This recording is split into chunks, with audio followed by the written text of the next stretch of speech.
RCF.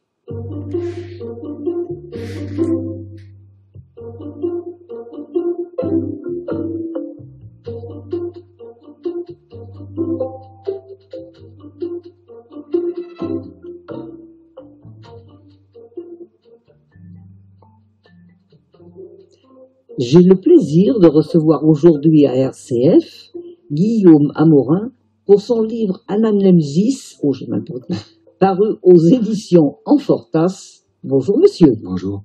Pourquoi ce titre? Le terme lui-même, l'anamnèse, veut dire réminiscence. C'est un terme utilisé en liturgie, utilisé en psychanalyse et en ésotérisme. En ésotérisme, l'anamnèse est le fait de recouvrer la connaissance totale de ses existences passées. En liturgie, par exemple, c'est la référence à la mémoire du ressuscité. Et donc cette idée de recouvrance de mémoire est ce qui a décidé du titre. Oui, d'accord. Donc nous sommes en 986 et un navigateur, John, quitte l'Islande accusé de meurtre et ne reviendra jamais. Oui. Est-ce cet homme blanc qui débarque sur les côtes du Mexique? Je suis parti sur cette idée-là, qui, en fait, n'est pas nouvelle. Ce parallèle a déjà fait couler beaucoup d'encre. Le débarquement de cet homme, parce que l'homme a été, cité dans les sagas islandaises, et c'est la conjonction des dates qui a fait que il se peut que cet homme-là ait été celui qui, effectivement, a débarqué sur l'actuel Mexique. Vous parlez des Toltecs. Quelle est leur origine? Alors, bonne chance à celui qui connaîtra l'origine des Toltecs. On sait qu'ils ont vécu entre 900 et 1200. On sait que c'était là, je dirais, leur heure de gloire. On sait que leur capitale était Tula. On sait que les Aztèques, qui viendront par la suite, se référeront énormément à eux. Ils vont d'ailleurs considérer que les Toltecs ont été les maîtres bâtisseurs, maîtres dans l'art, maîtres en toutes choses, et que les Aztèques, eux, bien sûr, en sont les descendants. Mais à part ça, nous avons des vestiges. Nous avons surtout des vestiges. Oui. Et ils ont occupé le Mexique pendant longtemps? Globalement, de 900 à 1200. Globalement. C'est la période dans laquelle on sait que c'est eux qui ont régné. Qui était Thor? Thor. Alors, Thor est un dieu très important dans la mythologie nordique. Pour faire un petit aparté, tous ceux qui ont vu les films Avengers ont certainement vu Thor. Sauf que, évidemment, là, c'est une vision plus amusante. Thor est un dieu, je dirais, Le personnage Bjorn Asbrandsson cite souvent Thor et pas Odin, par exemple, parce que Thor est beaucoup plus proche. C'est le dieu du tonnerre qui symbolise la force, la valeur, l'agilité, mais c'est surtout un dieu très proche. C'est un dieu qui aime boire et manger, c'est un dieu qui aime faire des facéties, c'est un dieu qui se bat contre les géants pour protéger les humains. Donc ne vous étonnez pas, mais chaque fois qu'il y aura un tonnerre, c'est que Thor est en train de frapper avec son marteau Mjolnir. Et s'il y a les éclairs, ce sont les éclats qui viennent de son marteau. Ah. Et alors nous passons à l'époque contemporaine et nous trouvons Cécilia et Marc, deux étudiants fascinés par l'histoire irlandaise, la saga islandaise du navigateur. Leur réaction sans doute due à leur jeunesse. Alors, oui et non. Imaginons par exemple quand Picasso dessinait dans sa jeunesse, était-ce juste dû à un élan de jeunesse? Non. Quand Michel-Ange, Léonard ont commencé à dessiner, à peindre dans leur jeunesse, ce n'était pas qu'un élan de jeunesse. Il était évidemment teinté. La vision que ont Marc et Cécilia est évidemment teintée d'une sorte d'exubérance, mais qui, avec le temps, s'avère être une racine profondément ancrée en eux. Au début, c'est amusant, c'est fascinant, c'est presque, je dirais, facile. Ça leur donne une sorte d'aura. Par la suite, ils se rendent compte que ce rattachement à une mémoire dont ils ignorent l'origine les coupe même du monde. Donc oui. La racine, elle, est réelle, mais elle prend différentes formes selon s'ils sont adolescents ou quand ils arrivent à l'âge adulte. Vous parlez de la divinité aztèque Quetzalcoatl. Oui. Mais donc, que sont les Aztèques? C'est ce que vous venez de... Alors, pas vraiment. effectivement, je parle de cette divinité qui existait déjà chez les Toltecs et qui vraisemblablement existait déjà avant. Quetzalcoatl, c'est le serpent à plumes. En d'autres termes, qu'est-ce qu'il fait? Il réunit la terre et le ciel. C'est ça l'image. Et il faut bien comprendre que dans le continent latino-américain, il y a eu plusieurs civilisations qui sont nées, qui ont grandi, qui ont fleuri et qui sont éteintes. Beaucoup d'entre elles, on n'en a même plus la trace ou des traces extrêmement vagues. Et visiblement, cette histoire, ce mythe de Quetzalcoatl est très ancien. Il se confond avec Viracocha, il se confond avec Kukulkan, et l'histoire de Viracocha elle-même constitue une énigme complète, parce que les Viracocha sont énormément de fois décrits par les chroniqueurs, les premiers chroniqueurs à être arrivés, comme souvent des hommes blancs, barbus, portant une tunique, et qui était venu civiliser ou apporter, sortir l'être humain de sa peur. Il y a énormément de versions tellement bizarres les unes des autres qu'on ne sait plus quel est le fond réel, mais il y a énormément de lignes qui convergent vers ça. Et là aussi, nous parlons de Quetzalcoatl, et il remonte donc à avant même l'ère du Christ. Ah oui. Il ne portait peut-être pas ce nom. Viracocha, oui, ça portait déjà son nom. Donc, c'est un vieux mythe qui a parcouru l'Amérique latine, et on le réfère souvent aux Toltecs, aux Aztèques, mais il est beaucoup plus vieux que ça. Et alors, on arrive à Cecilia qui explique l'importance du hibou. Alors, Cecilia aime beaucoup faire des références à tort et à travers. Parce que Cecilia, effectivement, cherche à comprendre dans quel monde elle est en train de nager. Le hibou n'est pas forcément positif. Dans beaucoup de mythologies, il est plutôt négatif. Il est symbole de retraite, solitaire, de tristesse, de mélancolie.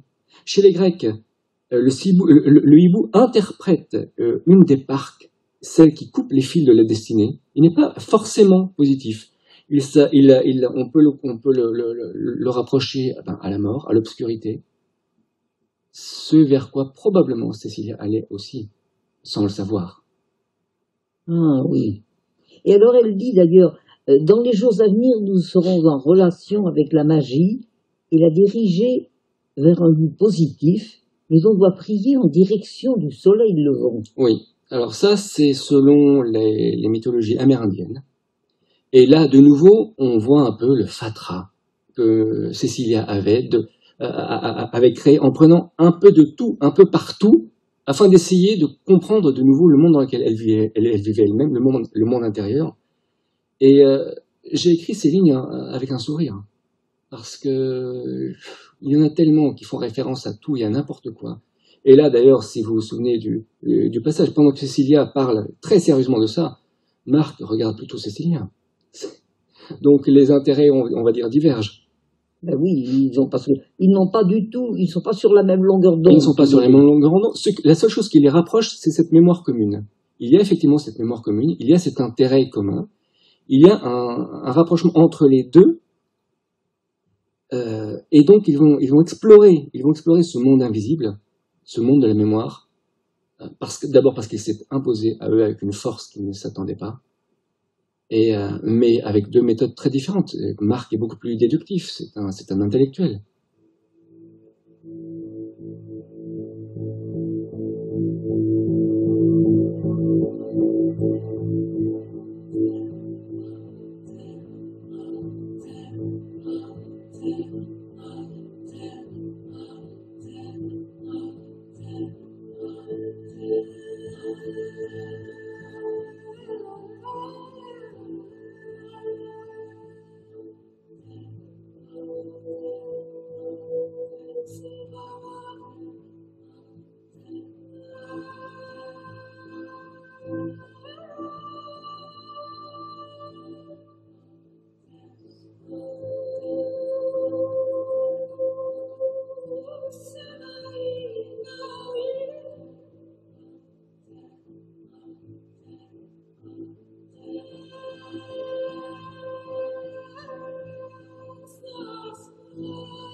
5e de couverture, RCF. La venue de la fête, à la fête de Marc qui présente par l'INAI, qui après l'avoir écouté, lui propose un voyage pour retrouver une mémoire. Oui. Qu'est-ce qu'elle veut dire par là? Alors, pour ne rien vous cacher, cette expérience n'est pas imaginaire, je l'ai vécue et je l'ai transposée. Si ce n'est que moi, c'était pas pour aller chercher du côté des Aztèques et des Incas, mais l'Inaï est une personne qui existe, j'ai juste un tout petit peu transformé son nom. L'autre personne, toute vêtue de blanc, existe aussi, et c'est un voyage chamanique auquel que j'ai pu vivre et qui m'a énormément étonné parce que je ne comprends toujours pas. Comment est-ce que simplement avec une concentration bien dirigée évidemment, un tambour, une préparation, vous plongez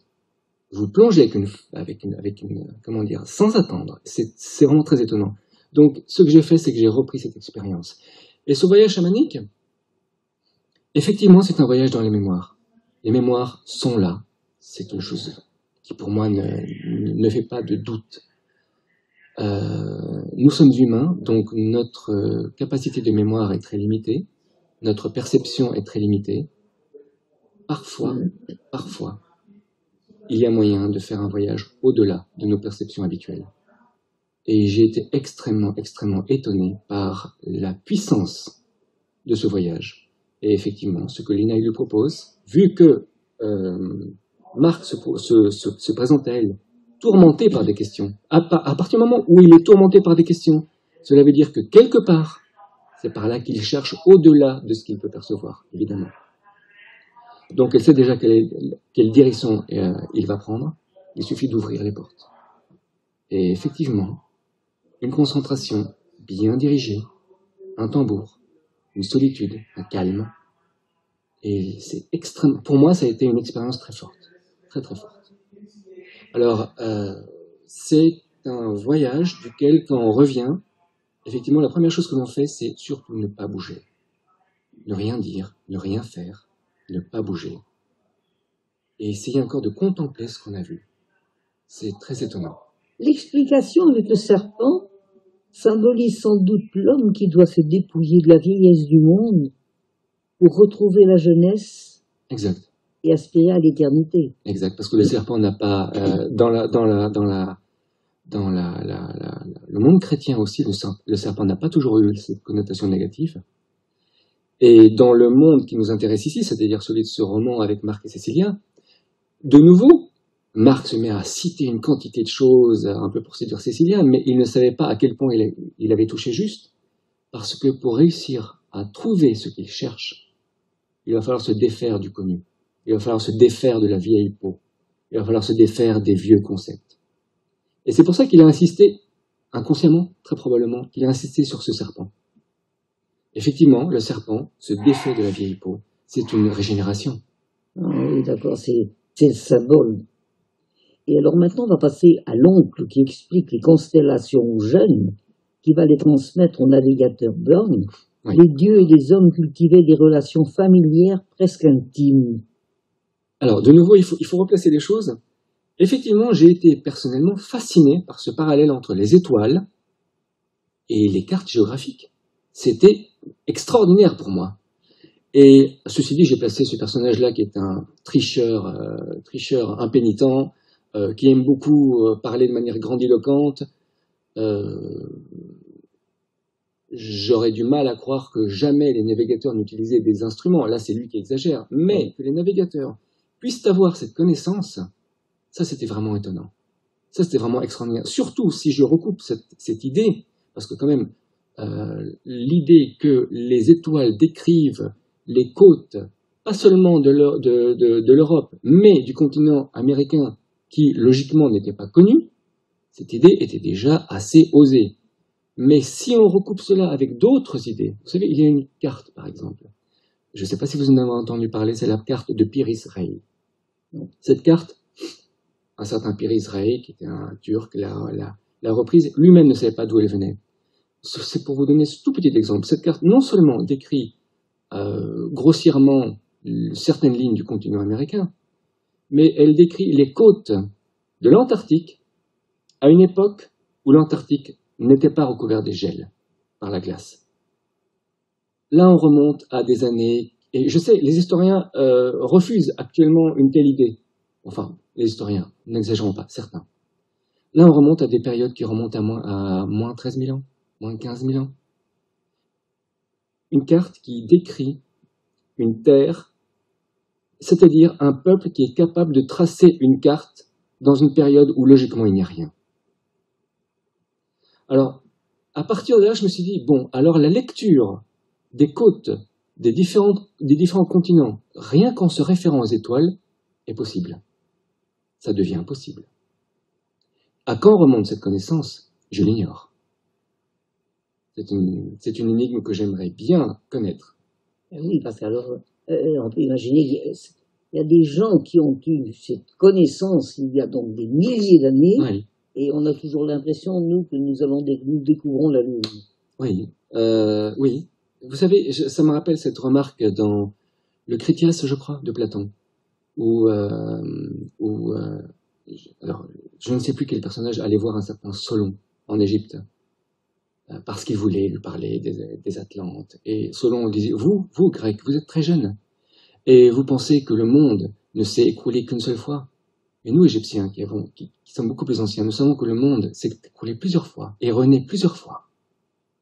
Donc, effectivement, nous avons, selon moi, une perspective de l'histoire actuellement extrêmement limitée. Parce que nous avons des traces, et par traces, je ne parle pas de petits artefacts, de petits objets énigmatiques. Nous avons des traces d'une connaissance ancienne, comme par exemple les murs cyclopéens, que l'on a souvent cru qu'ils étaient Incas. Ils ne sont pas Incas, les Incas étaient incapables de faire ces murs cyclopéens. On parle de murs avec des pierres qui vont parfois de 10 tonnes à 100 tonnes. On parle de structures, je me rappelle cette structure près de Cusco, qui a 600 mètres de murs sur 3 niveaux, des murs cyclopéens. Encore personne ne saurait dire comment des murs pareils sont faits. Mais bon, ça c'est une extrapolation. On commence à comprendre, à suggérer l'idée que ces murs n'ont pas été taillés. Ils ont été coulés, parce qu'on ne peut pas transporter des pierres pareilles. Mais bon, là, j'extrapole un peu. Donc, de la connaissance, c'est des traces de civilisation, des traces de connaissances absolument extraordinaires qui se perdent dans la nuit des temps, mais il y en a, il suffit de regarder. Si pour voyager dans le temps, tout dépendait du type d'écran que notre conscience serait capable de créer, une trace que l'on pourrait encore capter, c'est une vieille idée. En Inde, on appelle ça l'akasha. L'akasha, c'est l'akasha, oui. L'akasha, c'est l'espace, l'éther total, qui se manifeste, c'est un peu comme le tout, mais qui se manifeste en forme, en planète, en vie, à travers le prana, qui est l'énergie vitale, qui elle aussi serait partout. J'ai aimé cette idée. J'ai aimé cette idée parce que, de toute façon, depuis le début, il est né des fixes qui me poursuit depuis longtemps. Toute chose peut se comprendre par le point et son champ. Sans son champ, le point n'est rien. Sans le point, il n'y a aucun champ. Et ça m'a, j'ai aimé ce rapprochement avec l'akasha et le prana.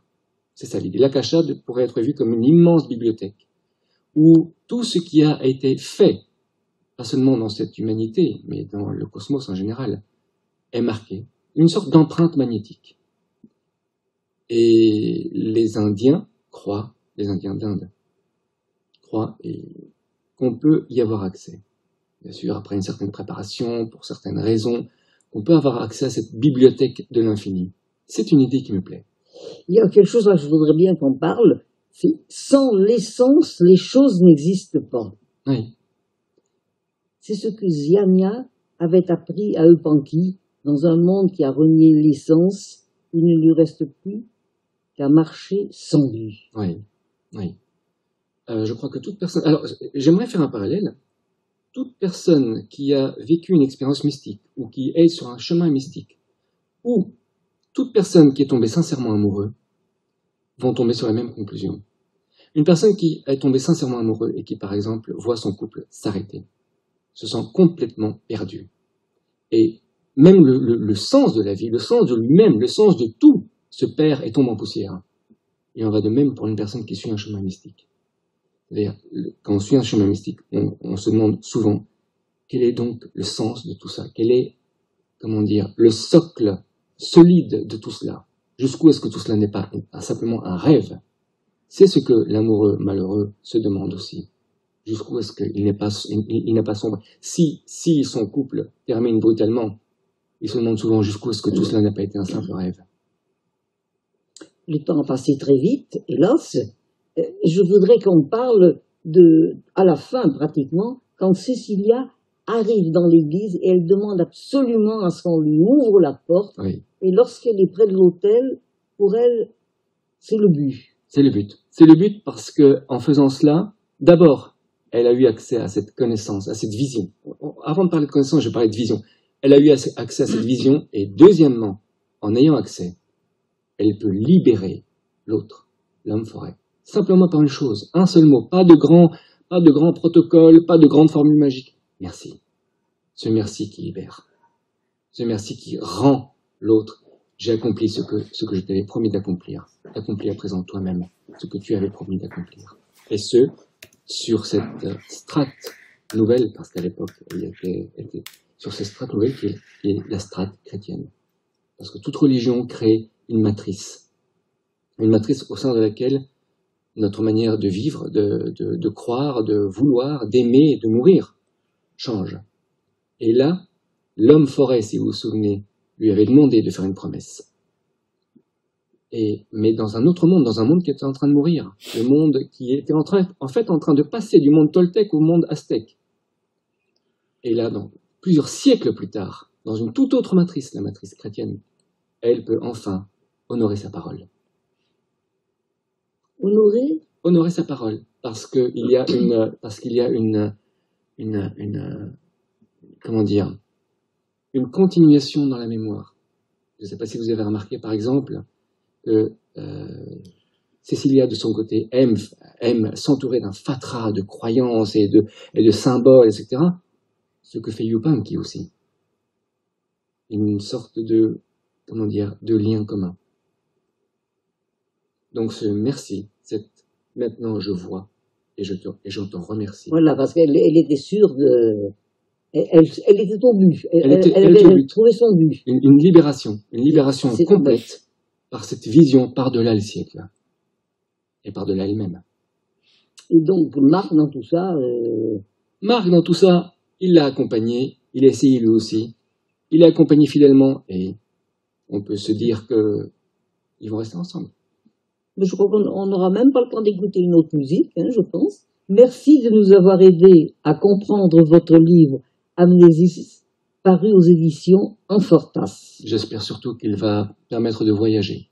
Oh, écoutez... Que le lecteur pourra voyager dans les cases blanches laissées entre les lignes de l'histoire.